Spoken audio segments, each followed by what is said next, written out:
Pada hari ini, Jakarta, tanggal 1 November 2024, hari Jumat ini, KPK menyampaikan perkembangan penyidikan dugaan tindak pidana korupsi berkaitan pengadaan alat pelindung diri atau APD di Kementerian Kesehatan dengan sumber dana siap pakai Badan Nasional Penanggulangan Bencana tahun 2020.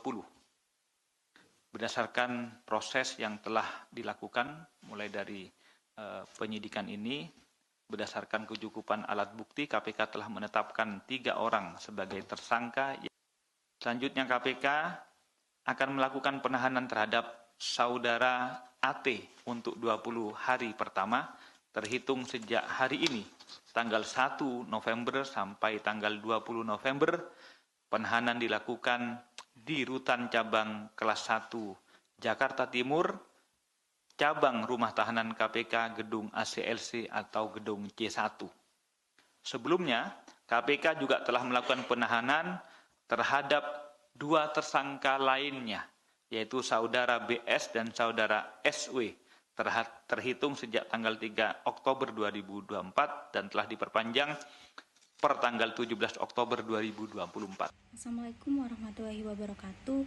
Sebelumnya, nama saya Azalia Azmi Labibah dengan NIM 2404067430 dari kelas 2024A. Jadi di sini saya akan review video konferensi pers oleh KPK pada tanggal 1 November 2024 tentang penahanan tersangka dugaan TPK atau tindak pidana korupsi dalam pengadaan alat pelindungan diri atau APD di Kementerian Kesehatan atau Kemenkes. Jadi dalam video konferensi pers ini KPK mengumumkan penahanan salah satu tersangka, yang 2 tersangka lainnya itu sudah ditahan, serta menjelaskan rincian kasus dugaan penyalahgunaan anggaran. Kerugian negara ini diperkirakan mencapai 319 miliar. Secara keseluruhan, video konferensi pers ini sudah baik.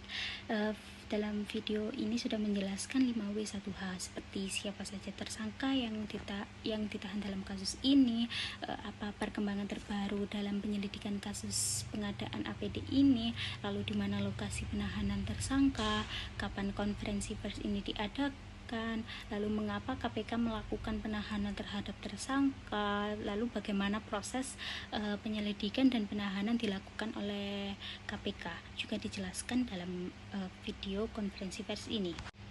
Informasi yang disampaikan sudah jelas, penyampaian data yang disampaikan sudah jelas, seperti informasi mengenai rincian tersangka, proses penahanan, dan juga langkah-langkah hukum.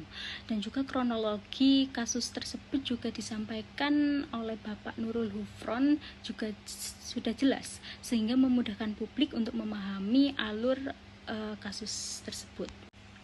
Lalu dalam konferensi pers ini ada interaksi langsung yang memudahkan atau memungkinkan jurnalis atau wartawan untuk mengajukan pertanyaan secara langsung, sehingga memperjelas informasi tentang kasus tersebut kepada publik. Lalu kekurangan video konferensi pers ini, kan video ini disiarankan secara live ya di YouTube KPK. Terdapat masalah teknis seperti ini. Kesehatan melalui Pusat Krisis Kesehatan. Dan ini tuh berlangsung cukup lama, hampir 30 atau 40 detik, sehingga sebagai penonton itu akan merasa terganggu kan. Untuk durasi video konferensi pers ini 25 menit, tidak terlalu panjang dan juga tidak terlalu pendek.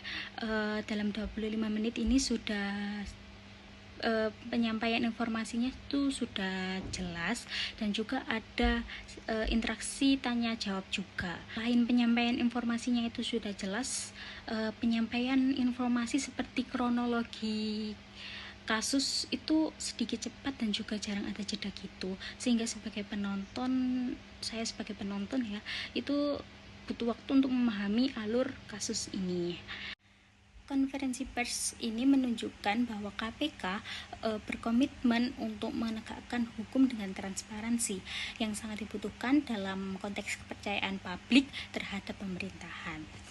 Jadi sekian review video konferensi pers dari saya. Kurang lebihnya saya mohon maaf. Wassalamualaikum warahmatullahi wabarakatuh.